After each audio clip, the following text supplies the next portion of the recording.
Hello everyone, welcome back to my channel. నేను చూపిస్తున్న ఈ వైట్ స్వెట్ షర్ట్ నేను మా ప్రీ వెడ్డింగ్ షూట్కి తీసుకున్నాను. బయట ట్రెండ్స్లోనూ ఈజీబైలోనూ తీసుకున్నాను, ఎగ్జాక్ట్గా గుర్తులేదు. ఆల్మోస్ట్ 1 year అయిపోయింది నేను ఇది తీసుకుని. నేను ఇది ఒక 3-4 times వేసుకొని ఉండుంటాను, బోర్ కొట్టేసింది. సో ఈ వైట్ స్వెట్ షర్ట్ని ఏమైనా చేద్దాం అనిపించింది. అమ్మాయిలం కదా, ప్రతి చిన్న విషయంలో కొంచెం క్యూట్నెస్ కోరుకుంటాము. అలా నేను పింట్రెస్ట్ స్క్రోల్ చేస్తుంటే ఈ ఫొటోస్ నాకు కనిపించాయి. సో నా దగ్గర ఉన్న స్వెట్ షర్ట్ని ఎందుకు ఇలా టర్న్అవుట్ చేయకూడదు అనిపించింది. నేను చూపించిన రిఫరెన్స్ ఫొటోస్లో ఏవైతే ఉలెన్ ఫ్లవర్స్ ఉన్నాయో వాటి కోసం సెర్చ్ చేయడం స్టార్ట్ చేశాను. అలా సెర్చ్ చేయడం స్టార్ట్ చేసిన తర్వాత నాకు మీషోలో ఈ ఫ్లవర్ ప్యాచెస్ కనిపించాయి. ఇవి ఉలెన్ ఫ్లవర్స్ కాదు, బట్ సిమిలర్ టు ఆ మెటీరియల్కి సిమిలర్గా ఉన్నాయి. ఈ రెడ్ ఫ్లవర్స్ అయితే బాగుంటాయి అనిపించింది, చాలా క్యూట్గా ఉన్నాయి. మెటీరియల్ క్వాలిటీ కూడా బాగానే ఉంది, పర్వాలేదు. ఇవి మనకి మొత్తం 15 ఫ్లవర్స్ ఇచ్చారు నెట్ క్వాంటిటీ. ఇవి నాకు అరౌండ్ 150 రూపీస్ పడ్డాయి. నా స్వెట్ షర్ట్కి ఎక్కడెక్కడైతే నేను ఈ ఫ్లవర్స్ అటాచ్ చేయాలనుకుంటున్నానో అక్కడ మార్క్ చేసుకుంటున్నాను. ఇవి మొత్తం 15 కాబట్టి నేను ఒక స్లీవ్కి 3 ఫ్లవర్స్, ఇంకో స్లీవ్కి 3 ఫ్లవర్స్ పెట్టాలనుకున్నాను. సో ఒక స్లీవ్కి 3 ఫ్లవర్స్ పెట్టేలాగా నేను మార్క్ చేసుకుంటున్నాను. షోల్డర్ లైన్ నుంచి ఫస్ట్ 2 inches గ్యాప్ చూసుకొని మార్క్ చేసుకున్నాను. తర్వాత స్లీవ్ని ఫోల్డ్ చేసి లెంత్ చూసుకొని మార్క్ చేసుకున్నాను. మళ్ళీ సెంటర్లో అలానే మార్క్ చేసుకున్నాను.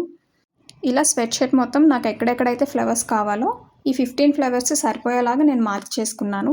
స్లీవ్స్కి 6 ఫ్లవర్స్, ఫ్రంట్ బాడీ పార్ట్కి మిగిలిన 9 ఫ్లవర్స్ అటాచ్ చేసేలాగా నేను మార్క్ చేసుకున్నాను. ఈ ఫ్లవర్స్కి వాళ్ళు సెంటర్లో పెరల్ని స్టిక్ చేసి ఇచ్చారు, కానీ వాళ్ళు సరిగ్గా స్టిక్ చేయలేదు. సో ఎలాగో నేను స్టిచ్ చేస్తున్నా కదా అని చెప్పి పెరల్ని కూడా కలిపి స్టిచ్ చేసుకున్నాను. నేను కొంచెం గట్టిగా లాగితే ఆ పెరల్ ఊడిపోయి వచ్చేస్తుంది, అందుకే దాన్ని కూడా కలిపి స్టిచ్ చేస్తున్నాను. ఈ ఫ్లవర్కి 5 petals ఇచ్చారు. ఆ 5 petals కూడా ఎడ్జెస్ నేను స్టిచ్చెస్ వేస్తున్నాను.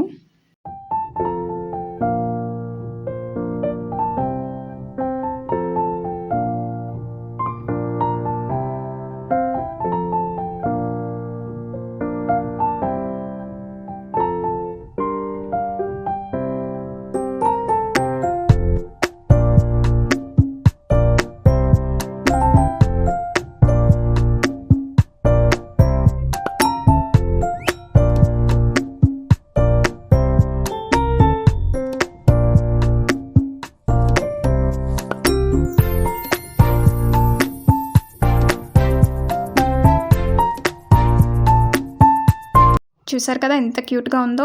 ఇలా నేను స్వెట్ షర్ట్ మొత్తం స్టిచ్ చేసి పెట్టుకున్నాను. Guys, look at this, just looking like A wow. ఇంత క్యూట్గా టర్న్అవుట్ అవుతుందని నేను అస్సలు అనుకోలేదు. నాకు ఈ ఐడియా ముందే ఎందుకు రాలేదు అనిపిస్తుంది. Literally I can't wait to style this. ఈ ఫ్లవర్ ప్యాచెస్లో కలర్ ఆప్షన్స్ కూడా ఉన్నాయి, బట్ నాకు వైట్ మీద ఈ రెడ్ కలర్ అనేది బాగా ఎలివేట్ అవుతుంది లుక్ అనిపించింది. సో నేను రెడ్ కలర్ చూస్ చేసుకున్నాను. మీకు వేరే కలర్ కావాలంటే మీకు ట్రై చేయొచ్చు. ఈ ఫ్లవర్ ప్యాచెస్ లింక్ కావాలంటే డిస్క్రిప్షన్ బాక్స్లో ప్రొవైడ్ చేస్తాను, వెళ్ళి చెక్ చేయండి.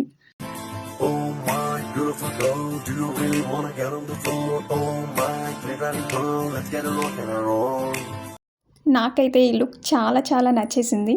మీకు ఎలా అనిపించిందో comment and let me know. Thank you so much for watching. See you again in my next video. Bye.